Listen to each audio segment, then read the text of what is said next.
The golden light of Silver Dragon Castle.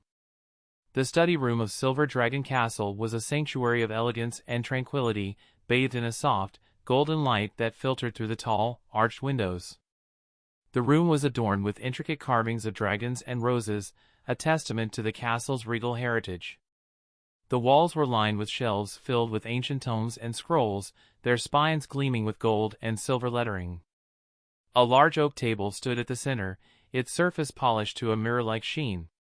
On it lay 2 pristine white sheets of paper, each waiting to bear the names of the castle's young princesses. Leon, the once feared dragon slayer and now the reluctant husband of Rosweiss, the Silver Dragon Queen, stood by the table. His tall frame cast a long shadow across the room as he leaned over the papers. With a steady hand, he wrote the names of his daughters in elegant, flowing script, Noah and Myun. The ink glistened under the golden light, and he held up the sheets for the girls to see. "Just follow what I taught you," Leon said, his voice firm but gentle. "Watch carefully. Like this." Noah, the elder of the two, sat with her arms crossed, her silver hair cascading down her shoulders like a waterfall. Her violet eyes, so much like her mother's, were narrowed in a mix of curiosity and defiance. She took the paper with her name on it and examined it closely. Her lips twitched, but she quickly masked any hint of approval. "Not as good as what my mother wrote," she said coldly, her tone dripping with disdain.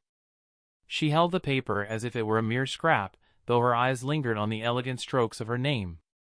Leon sighed inwardly but didn't let his frustration show. He turned to Myun, the younger sister, who was already eagerly reaching for her paper. Her golden eyes sparkled with excitement, and her tiny hands gripped the pen with determination. "I just forgot to give something to your mother," Leon said, quickly making an excuse to leave the room. "I'll come back to check on you later." As he stepped out of the study, he heard Noah mutter under her breath, "Is he stupid?" Myun giggled, pointing at her sister. "But you seem somewhat happy."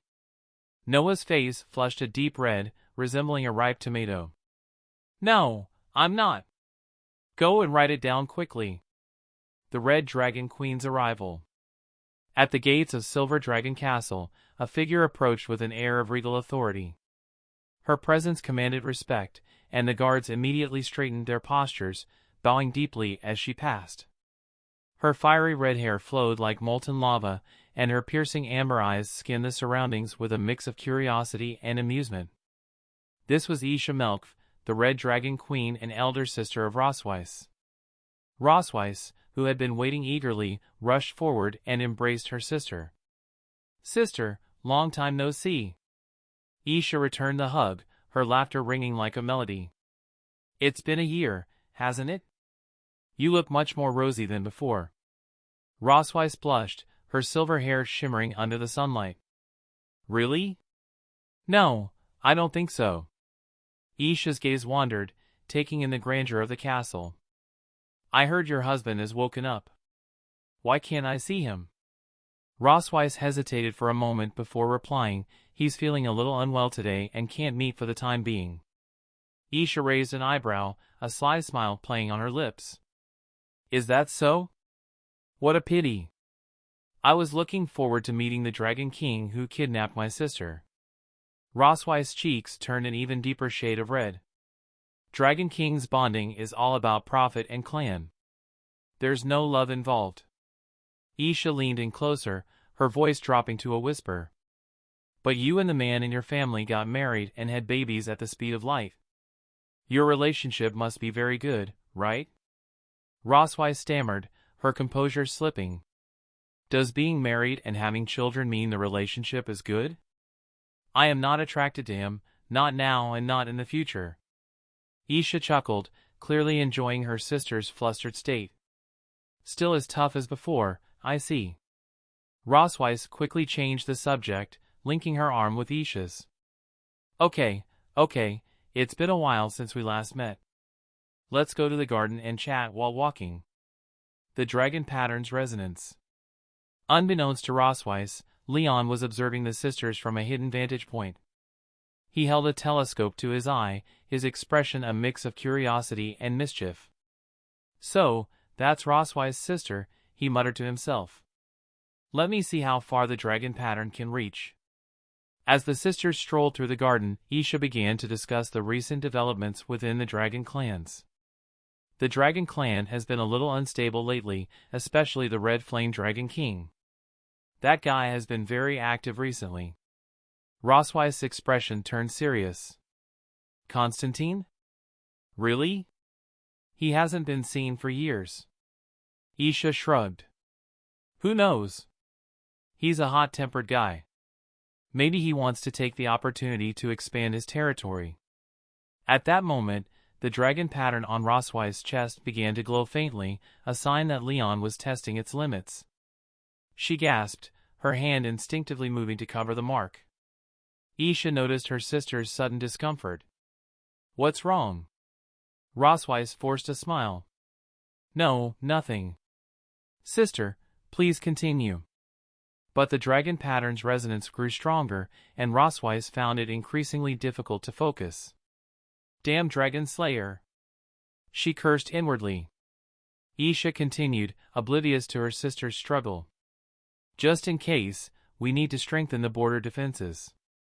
I'll also send Shinlong to contact you if there are any new developments. Roswei's nodded, though her mind was elsewhere. The dragon pattern's effect was becoming unbearable, and she knew she had to confront Leon before things escalated further. Sister, I suddenly remembered that I have something urgent to deal with, Roswei said, her voice trembling. I'll be back in about 20 minutes. Isha raised an eyebrow but didn't press further. Go ahead. Do you want me to accompany you? No need for that. Rosweiss replied hastily before rushing off. Isha watched her sister's retreating figure with a knowing smile. Dragon pattern, hee hee. Young people are playing around with it. A clash of wills. Rosweiss stormed into the room where Leon was lounging, her silver hair flowing like a tempest. Leon, she shouted, her voice echoing through the chamber. Leon looked up, feigning innocence. Hey! How come you're back so soon? Rosweiss grabbed him by the collar, her eyes blazing with fury. You deliberately chose this time to make the dragon pattern resonate, just to embarrass me in front of my sister? Leon put on his most innocent expression. Is it wrong for me to want you? Rosweiss' anger faltered for a moment, her face turning a deep crimson. What? Leon smirked inwardly, thinking, looks like it worked. At least she's disgusted by me now, right? But Rosweiss quickly regained her composure, turning her face away. Shame, shameless. A defeated prisoner is talking such rubbish.